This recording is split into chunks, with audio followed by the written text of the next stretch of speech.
Welcome to Batilapi's Workshop. My name is Jim Gary. This channel is about the things I do in my shop, including restoration of a 25-year-old motorhome, restoring my old British sports cars, tools I use, and projects I do. I release videos every Friday. If you're interested in previous videos, please look for the links in the description below. So today I'm showing you how I installed a new outlet in a bathroom in my house. I'm a biologist, not an electrician, so I'm showing you what I did, not what I think you should necessarily do. So please contact a professional electrician if you plan to tackle a similar job. Let's get on with the video. The only outlet I have is this one, and it's a GFCI outlet. So my plan is to run a wire down the wall, and then I'll pull out the baseboard and run the wires down, and I'll be able to put the outlet right over here somewhere. I have to remove the baseboard. And I got this tool from Goldenblatt. I've seen these on the web, and that's what I'm going to be using. You drive it in, it wedges out the molding without doing much damage, supposedly. So we'll see how that works as well. It's made by Goldblatt, and I got it on Amazon. I think it was $29. So let's get set up and pull that trim off. So the first step is to cut the paint line. So I'm going to cut right along there.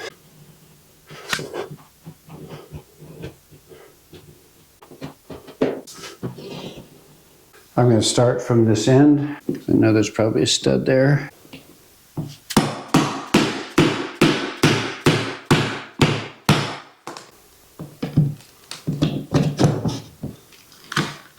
Oh, this is a really good tool.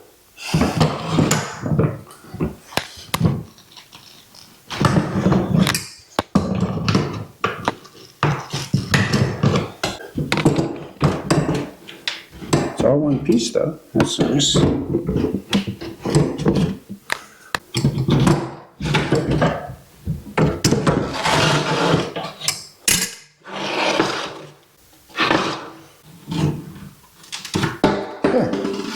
So there's our board. The next step is to identify where the studs are located, because I'll have to be drilling through the studs along the baseboard, removing some of that sheetrock. It's going to go along that stud down to the bottom.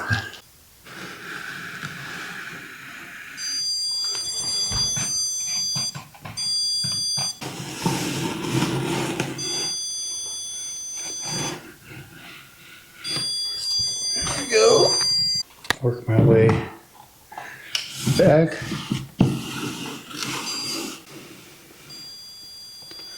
There's one here.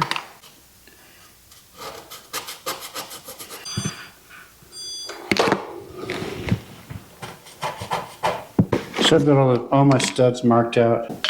Here's the outlet I'm hopefully going to take power from to drop it down. I'll take this off.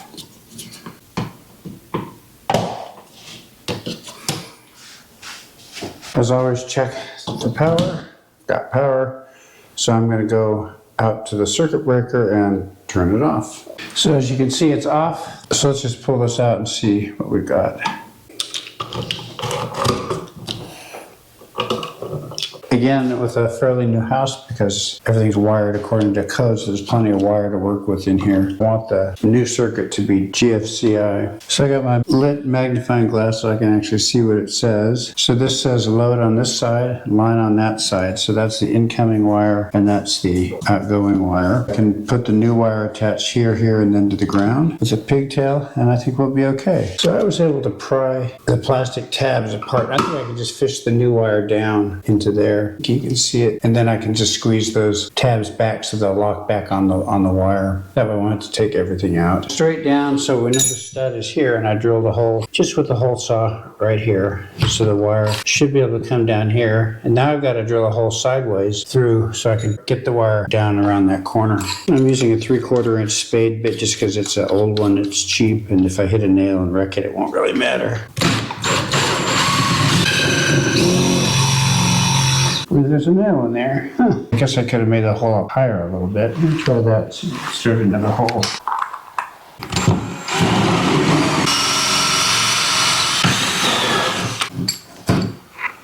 Get in there quite a bit higher. Maybe that'll skip that toenail.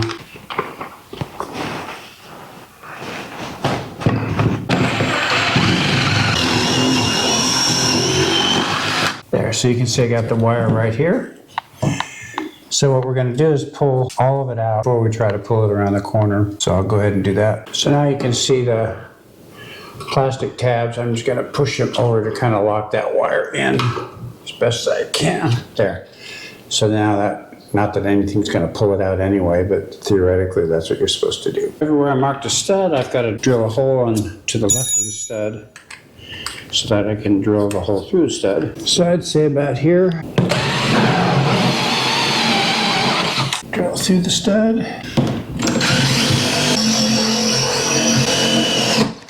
Okay, so I'm through. I've got most of the holes drilled now. I did these off camera. There were 2 studs here just because there's a fireplace behind here. My closet ends here and the fireplace starts about here on that side. Closet's on that side. The next thing is to figure out where to put this outlet, and I've checked.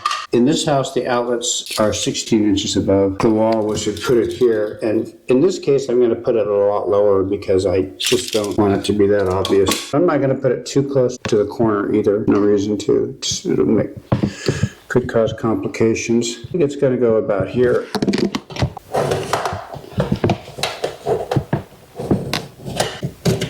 So I'm just drawing the outline where it's going to go. So this is called an old work box. A new work box goes in and usually gets nailed or screwed to an adjacent stud. But when you're putting one in later, you typically use these old work boxes, and they're simply there so that you can put them in. You don't have to be able to screw them into a stud. So what they have are these little tabs that swing out, and then there's a screw here you can't see, and that clamps this flange here against the sheetrock. And it's not probably as strong as screwing it into a stud, but this is the typical thing you do. So there's a tab at the bottom, a tab at the top. So when you're marking these, you want these lips here to catch. So when you mark it, you mark along the sides here on the wall, and then you mark here, just in this area, not out here. You mark here, and then you connect all that into a rectangle. Now it looks pretty level. So now I'm just going to continue the mark that I made across. Here it's level.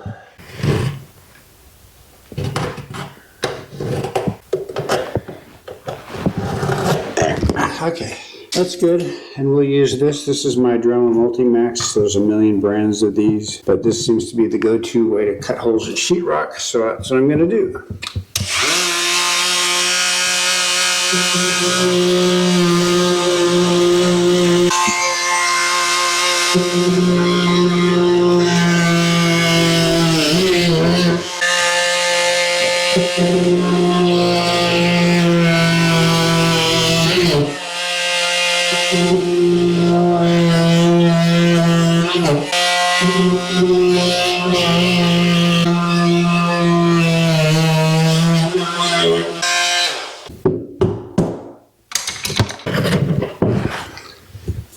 Let's see if the box fits.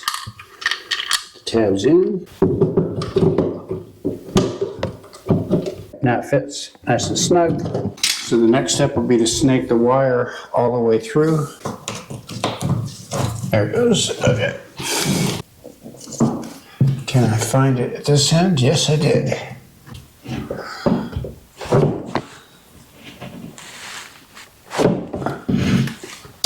I can see it. So there's the wire. Now the trick is going to be through this hole here, or we'll have to drill another hole down here to guide it up. And I think I just need to get a coat hanger wire and hook it and pull it up so I can see it from this angle. Here it comes. So she's out. So I have plenty of extra wire. So I want about 2 inches coming into the box, and then I want about 8 inches of wire to work with. I think that's close to code. So I'm going to run this up through the bottom. So it's going to go through this hole. There it is.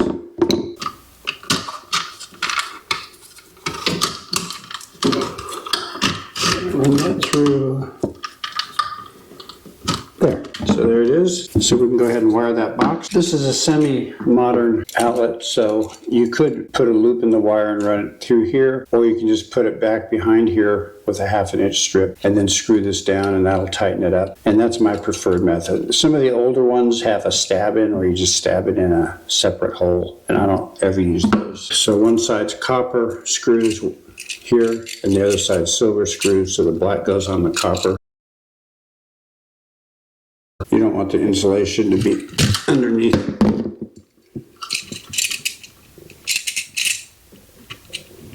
Yeah, that's perfect. Make sure the insulation's not tucked under there. I'm good. Get tighten. White goes on the silver side.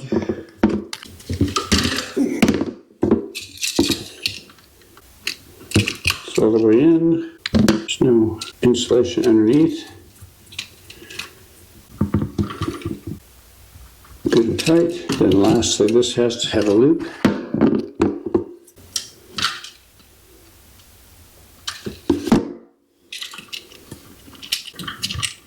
Got the hook to the loop going in the direction you're going to be turning the screw.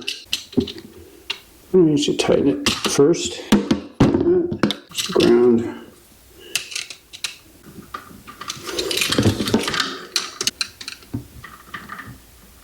You can always go back and check the screws I've already tightened. They always seem to be a little bit loose after you've initially tightened them. It's just the copper kind of stretching. Okay, so we're good there. So the next thing is to screw the tabs in.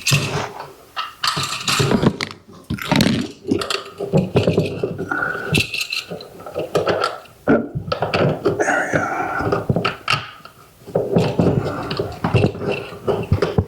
They fit nice.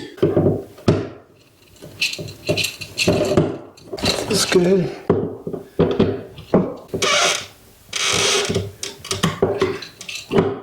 And you don't want to clamp down and screw these down as hard as you possibly can, or you'll break the plastic tab. I know because I've done it. So the next thing is to fold the wires first. Get it in there. Make sure the ground isn't anywhere near anything.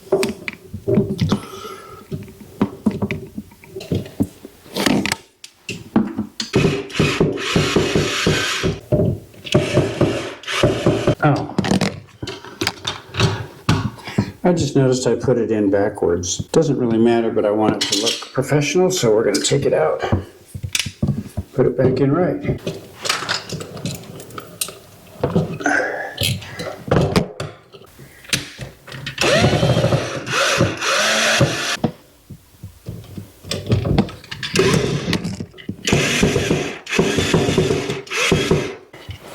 And this goes in.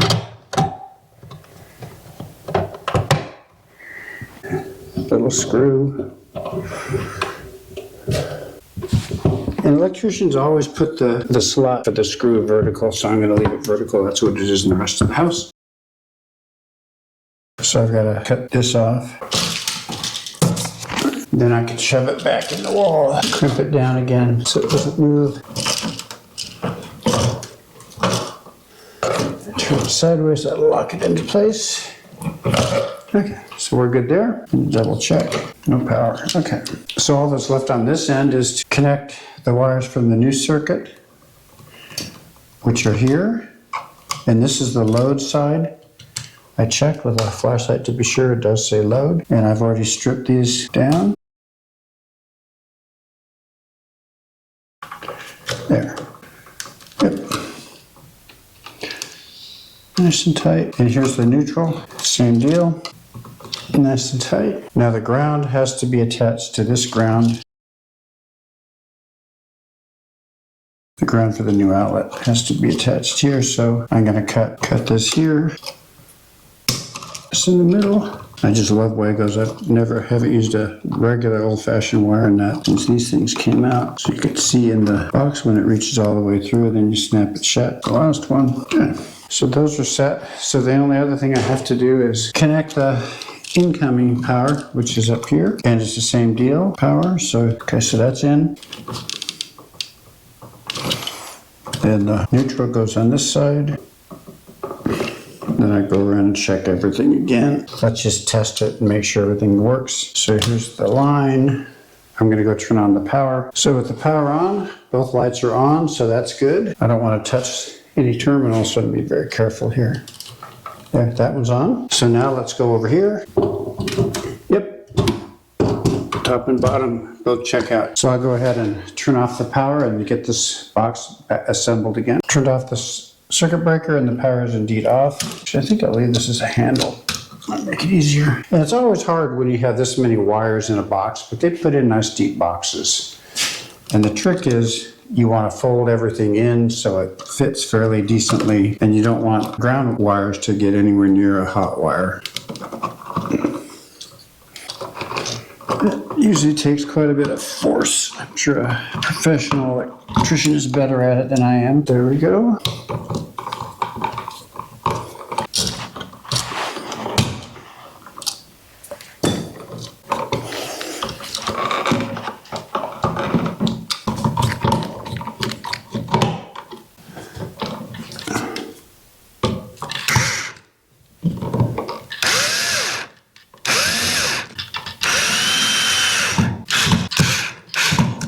Okay, so that's square. And I want this one really solid because this is the one my wife uses to hook up her hairdryer and stuff. So she uses a wall heater in here sometimes. So that's really good and solid.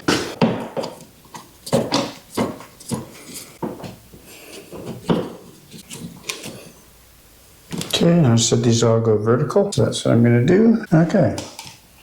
Okay, so let's put this in. And I'll go turn on the power and make sure everything works. So I've turned the power back on. Let's check. That's good. That's good. And let's go down here and check. That's good. And that's good. So I think we're all set. One thing I did off camera is I came through the power sander and just sanded along this line here. I've got some touch-up paint, so I'm going to come through and touch up the paint from that line up a little bit. So before I started to paint this, I took a damp paper towel and wiped all the dust off. And this is the original paint we had when we had the house built. So I just painted it on right around the line. Not so worried about below the line, but mostly above the line where I kind of messed things up a little bit. And by the way, the trim piece, the baseboard, I took out to the shop and I pulled the nails out. And when you pull nails out of trim board, you pull it out from the back side. That way you don't damage the wood nearly as much as if you pulled it out the front side. So anyway, the molding, I pulled all the nails off. I patched little places up I needed to, and I repainted. Well, I didn't completely repaint it, but I touched up the paint with the trim I have. So after this outside, or this green paint dries, I'll come back with the trim. So I've cleaned up the floor and I've got tape on the wall just to mark what the studs are so I don't forget. And I did put a nail down low, and I can also put a nail about an inch below the top edge of the board because I don't want to sink a nail into the wire, of course. So here's the board. Looks like it's going to fit just fine.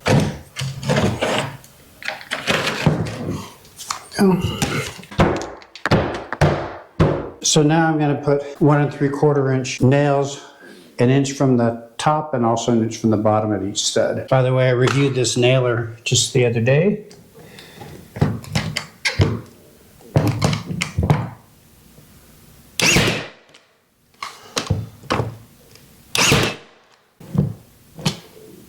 There's no wires over here.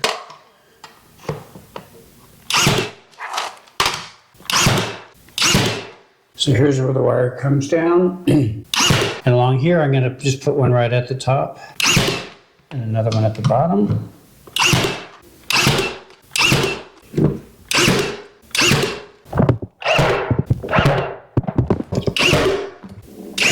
Okay, that's it. So I'll come back off camera later with caulk, just run a little bead of caulk along there, put a little spackle in each of those nail holes just with my finger. I don't think I'll have to paint over it. So that's the end of the wiring part. Well, that about wraps up this video. You may be wondering why I put an outlet in that particular location, but you'll find out soon. Again, if you're interested in other content on my channel, please take a look at the links in the description below. Thanks for watching. If you found this useful, please like and subscribe. Bye.